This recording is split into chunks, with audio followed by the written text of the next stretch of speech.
Aujourd'hui, la Chine, comme l'ensemble du monde, est confrontée au changement climatique. C'est ce que nous allons voir dans cette vidéo. Tout d'abord, nous regarderons l'impact de la Chine sur la pollution mondiale, puis les conséquences du changement climatique sur la Chine. Et finalement, nous analyserons les initiatives de la Chine pour répondre au changement climatique. Donc, aujourd'hui, la Chine, puissance démographique et industrielle, est le plus grand pollueur mondial. En effet, pour subvenir aux besoins de sa population gigantesque, ainsi que pour tenir son rythme de production effréné, la Chine se base principalement sur des énergies fossiles et notamment sur le charbon. Entre 1990 et 2017, la Chine a multiplié par 3,4% ses émissions de gaz à effet de serre, ce qui coïncide avec la modernisation du pays. Modernisation qui est aussi passée par une urbanisation très rapide qui a aussi contribué à la pollution dont est responsable la Chine. La rapide croissance économique de la Chine a donc eu, en quelques décennies seulement, les mêmes conséquences sur l'environnement que celle rencontrée en quasi 2 siècles en Europe, en Amérique du Nord ou au Japon. En cherchant à se développer, la Chine a donc, ces dernières décennies, provoqué énormément de pollution et a ainsi contribué au changement climatique. Cependant, ces dernières années, la Chine s'est vue forcée de faire face aux conséquences de ses actes. Donc, ces dernières années, la Chine s'est vue faire face aux conséquences de ses actes. Ces derniers temps, notamment, on a pu voir au-dessus de Pékin un véritable nuage de pollution. Ce smog qui flotte au-dessus de la métropole n'est plus très rare durant l'hiver. Certains scientifiques parlent même d'apocalypse. Entre 2008 et 2015, sur 2920 jours, les habitants de la capitale n'ont respiré que 55 jours de l'air correspondant aux normes de pollution préconisées par l'OMS. Et selon une étude de l'Université de Chicago, la mauvaise qualité de l'air représente en moyenne pour chaque Chinois une réduction de l'espérance de vie de 3 ans et demi, voire même de 6 ans et demi dans les villes les plus polluées, à l'image de Pékin. Mais ce n'est qu'un des nombreux effets du changement climatique que la Chine doit combattre, car dans d'autres domaines, l'Empire du Milieu se retrouve aussi confronté à cet enjeu majeur.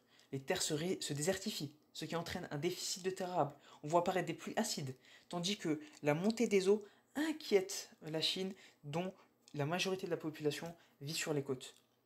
De plus, la Chine se souvient de désastres climatiques auxquels elle a dû faire face ces dernières décennies, comme au printemps 2008, où des températures inhabituellement froides furent enregistrées et où le sud du pays s'est retrouvé paralysé en raison de fortes pluies. Tandis qu'en 2017, la Chine a connu le typhon Hato. Face à toutes ces menaces, la Chine, plus gros pollueur mondial, tente de se réformer et de passer au vert. Confronté à ces problèmes et voulant passer pour le bon élève en matière de développement durable auprès de la communauté internationale, l'État communiste s'est mis en tête de non seulement effectuer une transition écologique exemplaire, mais même de devenir une figure de proue en essayant de devenir la première puissance en termes d'énergie renouvelable. Ainsi, en 2013, lors du 19e congrès national du Parti communiste chinois, le président Xi Jinping a affirmé vouloir établir fermement une civilisation écologique, développer une relation harmonieuse entre l'homme et la nature et tout faire pour protéger l'environnement pour les futures générations.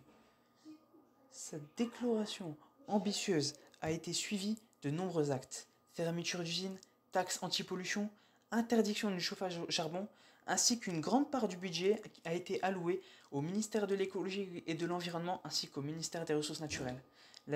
Cependant, il est à noter que la Chine, État que l'on peut sans trop de mal considérer comme une dictature, oblige sa population à changer son mode de vie. Et ce, souvent contre leur gré. Par exemple, en 2017, la nouvellement créée Agence de protection de l'environnement a forcé 4 millions de foyers à passer du chauffage au charbon à l'électricité naturelle. Mais avant tout, la Chine compte bien profiter de l'importance du climat pour réaliser du profit et continuer de se poser en puissance majeure globale. Ainsi, la Chine est le premier producteur d'ampoules à basse consommation, de panneaux photovoltaïques et d'éoliennes. Elle produit 23% de l'électricité photovoltaïque dans le monde et possède 25% du parc éolien à l'échelle de la planète. En 2017, c'est 118 milliards d'euros qui ont été investis en faveur des énergies vertes. Un projet de mur à verte est même en marche. L'opération consiste à créer la plus grande forêt artificielle du monde. Sur 4800 km de long, 1500 km de large, des dizaines de milliers de volontaires et de soldats se sont engagés de ce projet de replantation d'arbres. Cependant, il est intéressant de noter que la Chine se fixe ses propres objectifs en marge de ceux de la communauté internationale. Par exemple, Xi Jinping était absent de la récente COP26, ce qui lui a été notamment reproché par Joe Biden. Ce à quoi les Chinois ont répondu que eux s'occupaient principalement des actes au lieu de ne faire que parler. En effet, la Chine espérait atteindre la neutralité carbone d'ici 2060. Cependant, il est trop tôt pour dire si le pays, très dépendant du charbon, sera en mesure de réaliser ses objectifs. Pour résumer, la Chine est le premier pollueur mondial, et ce, dû notamment à sa grande population, son rythme de productivité exceptionnel et sa dépendance au charbon. Cependant, confrontée au changement climatique, la Chine tente de se poser en puissance écologique, et ce, notamment par le biais des énergies renouvelables, le tout en se permettant de rester loin des objectifs internationaux pour se concentrer sur ses propres objectifs.